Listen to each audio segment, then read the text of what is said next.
Hello guys, I'm Sanctus next, and welcome to my little first look at Path of Exile. It's a game that, according to the blue text down there, it's been in 7 years of development, so that places it before the release of Diablo 3. Just want to point that out real quick. So this game's influenced by Diablo 2, Diablo, any of the games around that time. In theory, you could say this game was influenced by GTA, since they've probably played video games before, but I'm getting off on a tangent. I enjoyed playing this game, and I want to share it with you guys, because you may want to play it. So let's begin. Path of Exile. One of the highlights of this game is that everywhere you go, there's always little tidbits of voice acting. For example, let's talk to Bestel right here. He's got a quest for us. A mighty marauder, marooned on a moribund mainland. That's the first line of the poem I'm writing about you, Exile. Easy. And that voice acting is just one of those little extra bits of flair this game has. And that leads on to even the quests. You click a quest, Arrow, there's the voice Ghost acting. Cook, washed up on the rocks over yonder. Dead as a doornail he was, buried in myself. Then, And that voice acting extends all the way even to the character creation. Let's create a character. Swim straight for the shore. Stay Let's together. say... Those around us who can help. You're not the first exiles, and you won't be the last. Let's get this guy. I am a warrior. I was born to fight, raised to defend my tribe. Now, I have been taken from my people, chained and exiled by cowards who fear death. Death is my brother. I do not fear him. I see him in the eyes of the men and beasts that I kill. I feel him traveling beside me to this new land, this Wraeclast. He will take me to meet the ancestors when I am ready, and I am not ready. And the voice acting's done very well in this game. I've yet to hear any pops or clicks. Just artifacts of low quality voice acting. There's none of that here. They've actually put the time and effort. I And am actually a warrior. didn't I was born to let fight, half-assed raised to things defend my slip tribe. by. Now, Let's name I this have been guy, taken from my people, just for the chained purposes, and first exiled look. by cowards who fear death. Kablam. Death is my brother. Melons. I do not fear him. What? I see him in the eyes of the men Good and enough. beasts that I kill. I feel him. The game starts you off cast onto a beach. You've just been exiled for various reasons depending on which character you picked. It all results in the same place. The game is act-based. This is the best way to describe this game. This is what Diablo 3 should have been. we're all that made it. There are some that would say that, hey, this game is just like Diablo. Oh, it's taking ideas from it. When I kill Problem a man, with that he stays is dead. Diablo was based off of even older games, sorta. Each game always has influences from other. That's bound to happen. If you make video games, chances are you play video games. Let's head on over here. Try to avoid talking to people too much to ruin the story. I want you to be able to see the story on your own time. That brings me on to the gem system. No, there are, from what I can see, no actual class abilities. All of your abilities are gained My mana through is gems, which you socket onto items. From there, that's where you get your abilities. My ability right here, Heavy Strike, that's a gem. I could, in theory, put that gem on any of my characters. The only real difference with characters is where they start on the skill tree. Aside from that, there is no real differences.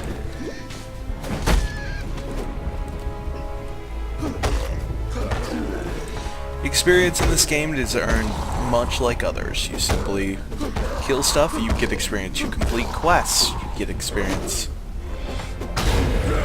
I live to see another dawn.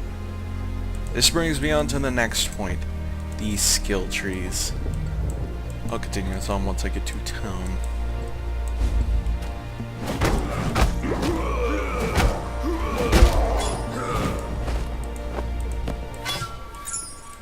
Skills in this game are what really make this game excel. The customization is obnoxiously customizable. This is the skill tree. All characters have access to the skill tree. As I mentioned before, the difference between characters is where they start. For instance, the warrior barbarian guy with the hammer, he starts right here. These are the points that each of the classes can start at. And then in stark contrast, the ranger starts all the way over here, which is directly across from the warrior. This is where I can start to get into the points. Your character, in theory, if you have enough points, you can reach all the way over into the other side of the board. You have to reach really high levels, you get about a point per level, but you are very flexible in what you can do. The only real difference that a class can do is when you get to the edges, there are these, I don't really know what to call them, greater slots. There's passives and then there's greater slots. No. I guess you could say there's 3 tiers to it. Let's for instance scroll down to here. This is a good example. These smaller ones, these are considered passives. They do no actual benefit, no direct action. Then these bigger ones are where the major changes occur. There's still not anything you activate, but they make the biggest change. The only difference is when you have to really dig through the tree to get to them. Then you get over to the biggest ones. These are what really change the game. Let's go all the way over here. This is a good example. This is one I actually prefer. Acrobatics. This will cut your armor and your energy shield by half, but give you a 30% chance to dodge attacks. And then even further on, you can get phase acrobatics, which gives you a 30% chance to dodge spell damage on top of your 30% chance to dodge attacks. So that's just another layer that you have to give up armor and energy to get that effectively 60% more dodge, situationally. But each of these outer ring things, they can do massive change. Like here, the Eldritch Battery converts all of your energy shield to mana. You won't have an energy shield anymore, but you will pretty much never run out of mana. Over here we got Chaos Inoculation. Maximum life becomes 1, but you become immune to chaos damage. That in itself is paired very, very well with mana shields. Like if you get massive mana shields and then you're immune to chaos damage is anything like, I think poisons do chaos damage. Like Pain Attunement over here. This one will give you 30% more spell damage when you're low on life. They can range anything from crazy stuff like Hexmaster curses you cast never expire. Normally they have a time limit, but the weird thing about that is that prevails more on boss battles, because most curses you cast, if it's on general trash mobs, you're probably going to kill them before it can make any effect. Now we get back over to here. For instance, I'm a ranger. If I wanted to, which I did, I can focus everything on projectile damage and continue through that tree to get whatever I need. But the thing is, that's where you're not so limited. There is always a different type of node nearby. For instance, I branched off just a little bit right here. I got mana, I got aura increases, I got mana reserved. That's a good thing for me to explain. For instance, down here, Clarity casts an aura that grants mana regeneration to you and your allies. What that actually does is when I cast that, out of my mana pool, it will essentially lock off 136 mana that I cannot touch, cannot use, and will not actually regenerate. But the trade is that me and any allies within range get a constant mana regeneration, which that in itself can outweigh what's locked off. The downside is, if you're a dexterity-based class like I am, you don't normally hit the intelligence nodes, and thus you don't have that large a mana pool. For example, if I had just focused plainly on dexterity and didn't really touch any intelligence nodes like I did with these three, that's 50 more mana, 50 more intelligence right there, excuse me. And I might not have enough mana to cast Clarity at that level. So this brings me back onto gems. These are your skills. They change your game. I could have, let's go swap over here, I could have an entire melee class built off of the gems right there, and I can instantly swap and have range gems. A good example is Frenzy. Frenzy, that's a middle ground. You can do both melee, you can do both bow. You're not limited by your class. Your real limiting factor is where you start on the skill tree. Which leads me back over to the barbarian guy. For example, all of his nodes near him are based around armor, life, strength. Whereas ranger back over here, that's all dexterity. You could get onto Scion or the witch lady and you'll be all around like near... Well, the Scion is weird. It's the middle ground. The Scion starts here in the center, and you've got life regeneration right there. You've got dexterity stuff right there, and then you've got mana stuff all right near it. Your limiting factor is only where you start. You could, if you spend your points right, say, starting over a barbarian, you could make him range. You are not limited to it. Just one little loop, say, fall along this path to melee damage, strength, then you're already hitting dexterity right here. Ooh, what's this? Ooh, this is an interesting one. I want to point this out real quick. Unwavering stance. Cannot evade enemy attacks, but you cannot be stunned. I'm probably wrong on this, but I think where that prevails is I don't think you can block while you're stunned. And if you pump a bunch of stuff into block and stuff, yeah, that works really well. In that case, I'm probably wrong. Back to what I was saying, you could go through dexterity.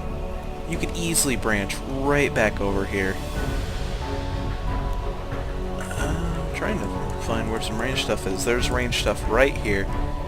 It'd take you a while to get to it, but you can make a ranged barbarian. It's very difficult to do. Oh, that's sword damage. That's speed and stuff. I'm in the wrong direction entirely. Let's drop off of that for a moment and head back over to gems. Like, for example, here's one of the rewards for doing a quest. For example, I kill a guy to get into town, and you get rewarded with what could possibly determine how your character operates. This is one of the earliest gems you get, aside from the one that you just start with. For example, Ground Slam. This is an AoE. You'll hit the ground, you'll do moderate damage, 80% of base damage, but you're going to hit several people around you.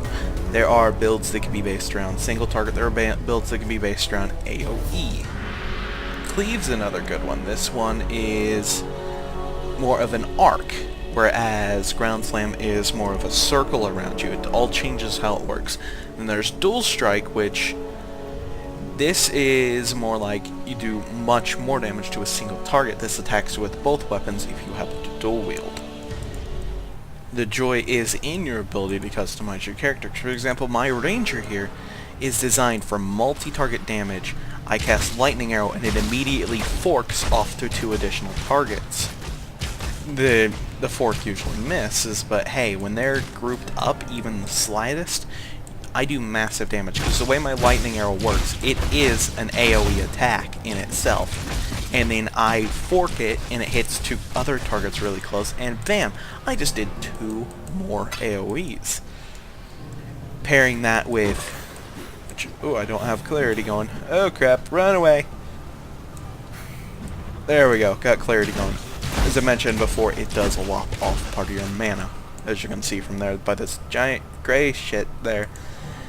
That's where my extra intelligence shines through. I still have mana to work with. Which, this would normally be a huge detriment if I wasn't pairing Lightning Arrow with Fork. So that would probably be jinked a lot of damage out of my dexterity.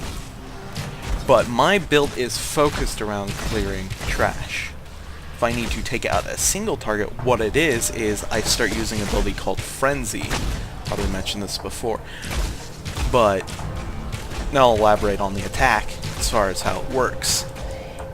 It gives you frenzy charges when you use it. That's the green things floating around me.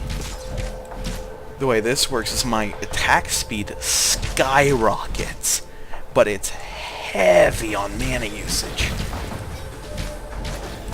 But at the same time, I'm doing massive damage with it. And while my mana is out, it still chooses to cast my normal attack, which is free. And combine that with the mana regen, giving me the occasional frenzy arrow to recharge my attack speed, I can still pump out a lot of damage without having to use a mana vial. So my single target damage is not janked in that regard. I'm gonna grab some loot so I can show you how the selling system works. Clear these guys so they don't follow me out. Well, it's not like they can follow me to town, I just don't want them following me. Cause screw them. No. Oh, I forgot to take him out. No, that's a different one, never mind. Fire traps. Got all the good stuff. That would only slow me down. That brings me onto the inventory. I can get back onto the vendors in a bit. Your inventory system is almost identical to Diablo's. It's a system that works. It works, and it's a game mechanic. Diablo cannot copyright a game mechanic. Not so much as a mechanic isn't an idea. There are only so many different mechanics a game can actually do. It's how those mechanics are combined as well as the story that makes a game. I'm sorry, I got off on a tangent. Let's get on to how the vendor system works. Still breathing, eh? Let's sell some items. You can still sell items even though there is no gold in this game. You heard me right, there is no gold in this game. What it is how trading works is you trade it for materials that actually do stuff. You are bartering in the truest sense. Let's see, I'm gonna get 3 scroll fragments and a transmutation shard out of this. That's not bad. The benefits of the scrolls of wisdom is they let you find out what the enchantment of an item is. Whereas the transmutation stuff, let's see if I can find it. Transmutation shard. There we go.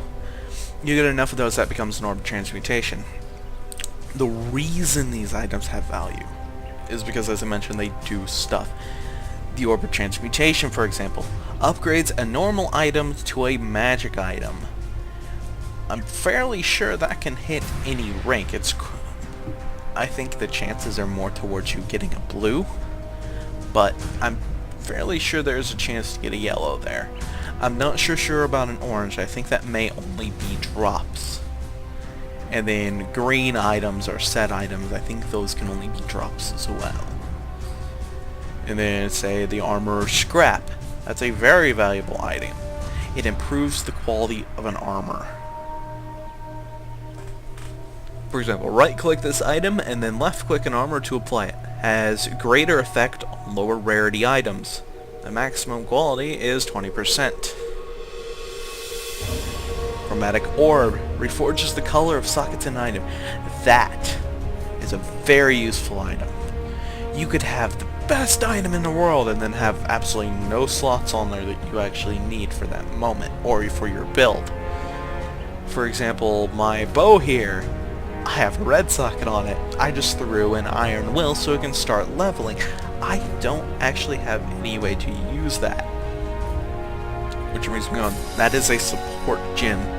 Support gems only work when there are two nodes that are linked and it's in one of the nodes. Then it affects the other spell. If there's no link, it's doing nothing. For example, down here, my lightning arrow. I have 2 support gems linked to it. For example, my lightning arrow has chance to flee on it. So 31% chance to cause monsters to flee. That is very, very useful when fighting trash. Because if you're on your own, you do not need them up close on you wailing on you. For my build, that is. And then on the other hand, I have Fork attached to it. It cuts the damage by 30%, but I mitigated that because the Fork I got happens to have a 12% increased projectile damage, so I'm only losing about 18% damage. But the benefit is I'm effectively getting 2 more projectiles off of that. That's putting me somewhere in the bracket of between 200% and 300% damage on that attack that I would normally have had before.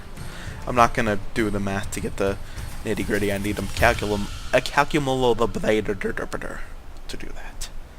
And I don't know how to divide by 0.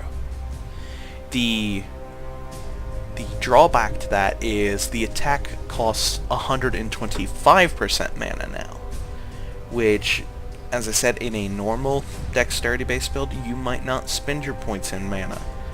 So you're not going to have that large a pool. The trade-off is you can either do more damage, you could have a higher attack speed, you could be able to pump out more things before you run dry, you could be a multiple target guy, you could be focused heavily on single targets.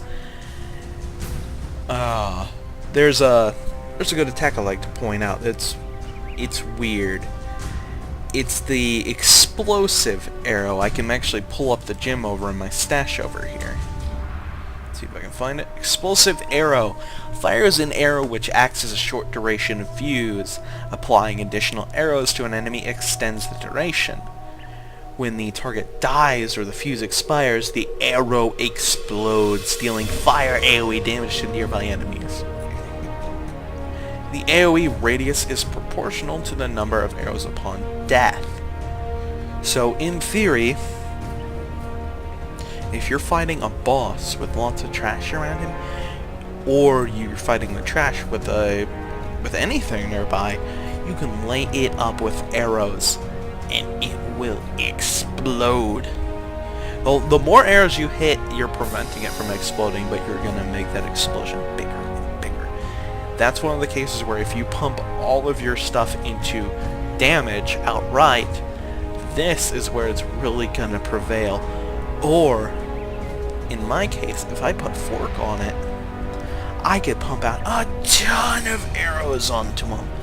And it'll take a while, but then the first one detonates. And then it chains through, and they all explode. This is theory crafting on my part, but just imagine that. You're pumping arrows, you're not doing that much damage, and then they all explode, and it's awesome.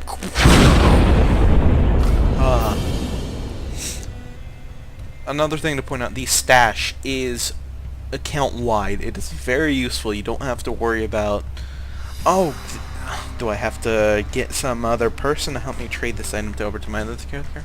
No, you don't have to worry about. That's why I've got these swords in here. I'm a ranger. I don't melee. I don't have a reason to melee with my build. But I've got swords in here. They're for other characters. That's the beauty of it. There is a lot of things in this game that don't limit you. Which leads me back over to our barbarian guy. Let's go find where our stash is hidden. It should be around here somewhere. Here we go. Open it up. Oh. Oh, dang. That's a change. That's something they changed. I stand corrected. I stand corrected. You can't access your stash across all characters. That's something they've changed since the beta. Oh, dang. Okay. So let's get off of my mistake and continue on with the game. Let's see, over here we've got... Let's see what's where we want to spend our points. How are we going to build our little first look character? Do I want to increase my life, my regeneration, my armor? Or do I want to go into damage and destroy my foes? Let's see. I think I know what I want to do. Let's build a dual-wield barbarian with high damage with slow attack speed. Okay, so first point, melee damage apply. And we're going to curve right into here. That should give us a good little starting point. Down here, if we were to curve this way, that would build it into two-hand weapons. Let's see, right over here, versatility. This is a good little place to hit. Gives you reduced mana cost, gives you accuracy, and it gives you dexterity and intelligence, so you can work with other pieces of armor. There are armors out the ass in this game, but they require stuff to use. Still alive, are There's not... There are level requirements on armor, but they're not that high. They're actually remarkably low for each armor piece. The difference being is what their stat requirement is. There's high armor rating stuff that will require a large amount of strength that you might not get so easily on, say, a ranger or a intelligence guy. There's cloth robes that you might not get so much intellect as, say, on our barbarian guy here. And then there's middle ground items, like there's items that'll need like strength, agility, or agility and intellect, or dexterity, excuse me. And there's stuff all over the place. Like, for example, let's head out and do a quest. I'm gonna show you what questing's like. Which reminds me, I need to find a second weapon for this, because I've got a dual strike gem, which by default when you put in a gem and you have an open slot, it will put that attack there. For example, my middle mouse is the dual strike, but my right click is my heavy strike. Aha, I think we've got another weapon over here. See if we can equip it. 5 through 10 damage. You can pull gems out on the fly. It's very nice. There we go. Dual wield. Get you back in. And now I actually don't have a slot for my dual strike. Oh, there's an example right there. A rope. I don't have the intelligence to use that. Let's continue on. I forgot my dual wield, but I don't have a slot for my dual strike. Go figure. Now I get some elemental stuff coming at us. Yes, your potions down there, they are your best friend. The difference between this and, say, Diablo is your potions are not expendable. How they recharge is you get kills. Your kills and your experience and your quest, every little action that would level up your character, that refills your quests. And it's, for example, it started me out with 2 health flasks and a mana flask. and they are serving me faithfully. Let's get this cannibal here. Notice how some of my attacks are missing. There is an entire accuracy system in this game.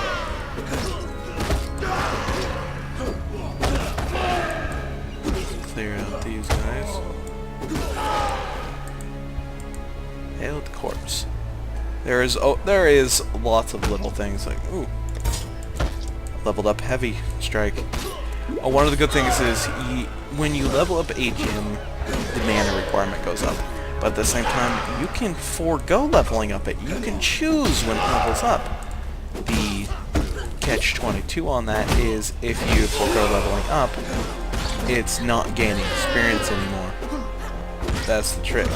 But effectively, got a level for your gym right on the fly, right when say you get your more mana you need.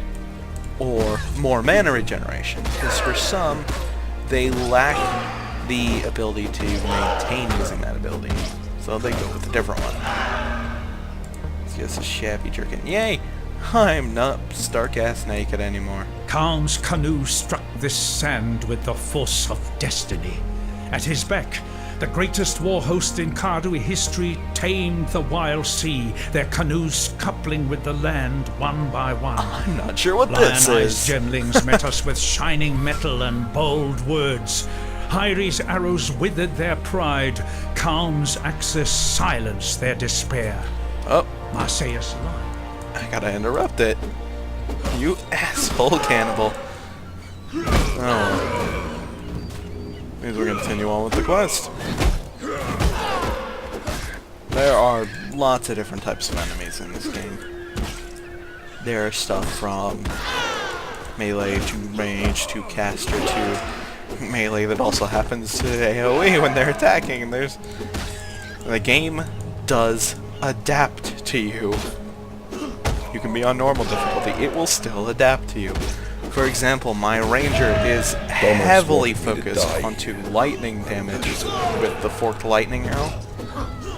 And the game will throw me enemies that resist lightning damage. Go figure. Ooh, here we go. That's a red name. My mana is gone. Let's get some more mana from my flask. Aw, yeah. How many souls does that guy have? Quiver, I cannot flash, carry this. jerkin. You always gotta watch your health when you're a melee class. Ranger, you can tend to avoid stuff easier. Or any ranged thing. For example, my barbarian. I could put a bow on him if I wanted to, but I've got a second hand up there. That tends to get in the way. Here we go. Bam! I got a bow! Bitches! Get you over here. Aha! I have a slot for dual strike now, yes. Swap you out. Put you there. You essentially have 5 abilities you can do right on Quirt, as you can see from the hotkey bindings, and then you also have 3 you can do on your mouse. Hell, you can... It's a good idea to have your default attack on left click so you don't have something that doesn't use mana, but at the same time you could put ability there if you wanted to. Let's throw us in another point. So we need... Let's get us 10% increased physical damage. Apply. Bam. Now let's head over here. Is it this way? Hey, there's a ramp down. Oh, there we go.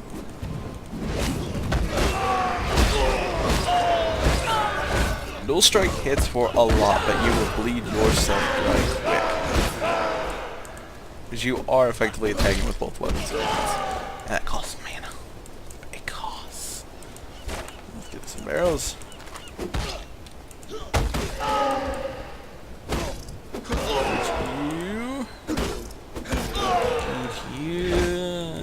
Fuck you. Oh, I didn't watch. I died. Oh, one little good thing right there. I didn't lose my items, because fuck you, Diablo. One of the things in Diablo 2, if you died, you dropped your items. Which sucked. I don't remember if in Diablo 3 they had your items drop or not, but in Diablo 2 it was a problem. If you were just a casual gamer, you died, you lost your stuff. You had to go out and find your body and reclaim your stuff. The one little upside to that is that when you get back to your body, it instantly re-equips your items to how you had it before. So you don't have to dig through your inventory. Oh, I gotta put this stuff back on. No, there was none of that. But in here, your inventory is preserved. You don't have to worry. So let's go ahead and sell some stuff. I think, here we go. Nessa! Bam! Start getting me some valuables. Yeah. Accept. Bam! Yay! I sold stuff. I am the best. Get out of my way.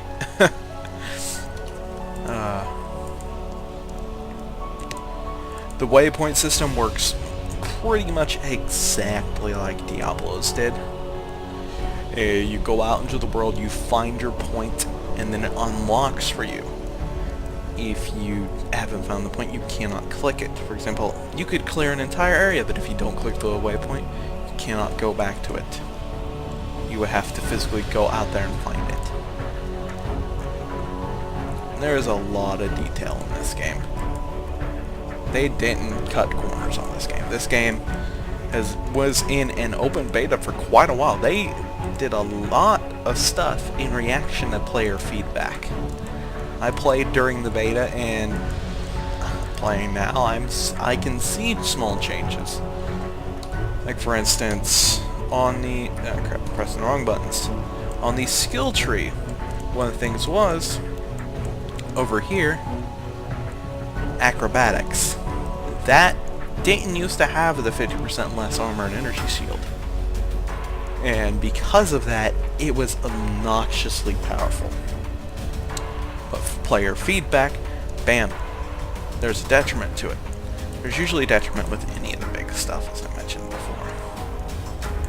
But there are some that don't have detriments. For example, Ondar's Guile doubles chance to evade projectile attacks. That's a very large boost, but at the same time it's also very specific, and you are having to use one of your skill points to use it. For example, here's another good example. Point blank, you deal up to 50% more damage to very close targets, but deal less damage to you you deal less damage to them the farther you are away. It's a catch. There's always some sort of catch. Catch here being the less damage at faraway targets, and the catch over here being it's a very narrow window that you get that double chance to evade.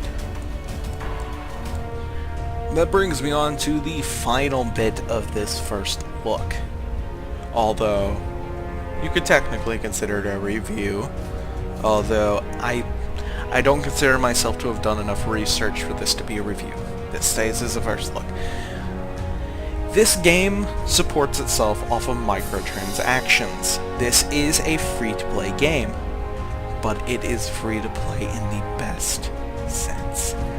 There is no paid advantage in this game.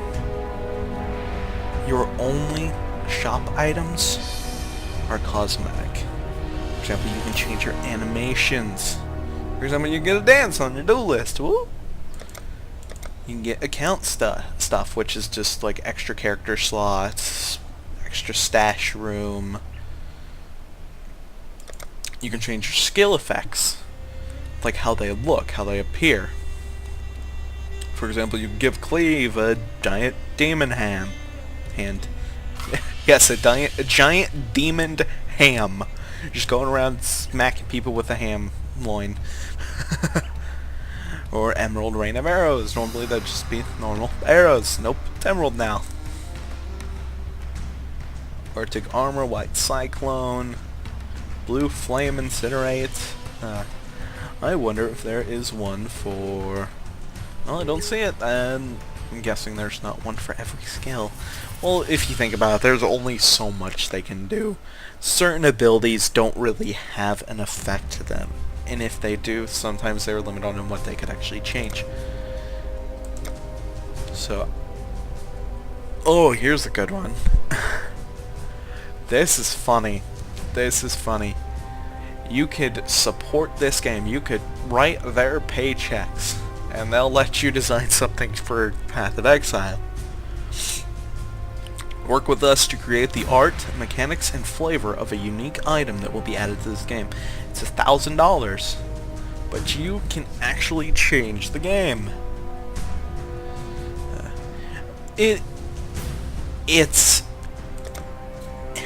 It's an odd idea. I like the idea. It encourages you to support the game. Because hell, you give them $1,000, you just borrow their paychecks for a month. You would just help put food on their tables. At the same time, you could go around smacking people with a ham loin. $1,000, you can slam people with the ham loin and Path of Exile.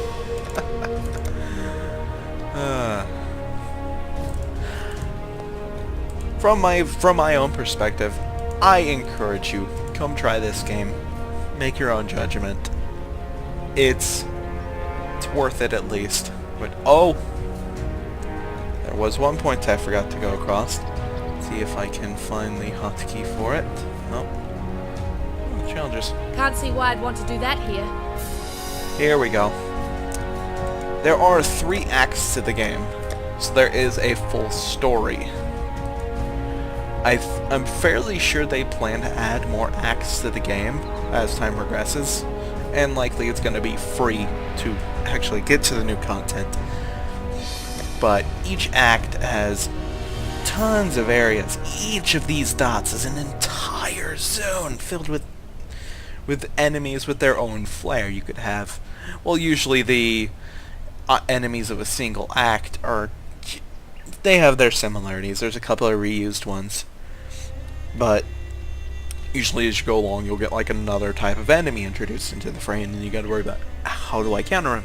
How do I worry about him? Oh, is he gonna run up to me and explode? Oh, is that guy gonna freaking lock me in place? Oh, there's a caster over there that keeps shooting fireballs that hit me like a truck. Can I dodge those? Each act adds its own flair, and as you progress further into the game, the enemies adapt to you more and more. Which, as I mentioned before, like I'm a lightning-based AoE ranger. They'll adapt to me. They'll throw me under the bus. Hell, I've gotten bosses where I can't do where they resist physical damage and they resist elemental damage, and then on top of that they resist lightning damage. But the best thing about this game though is there are no elemental immunities. You can, I think I remember reading the highest an enemy can resist, I think was like, 50%?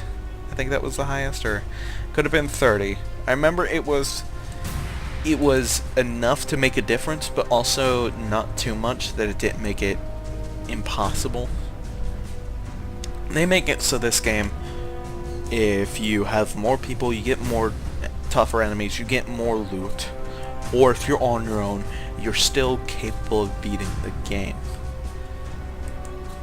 They don't lock you out.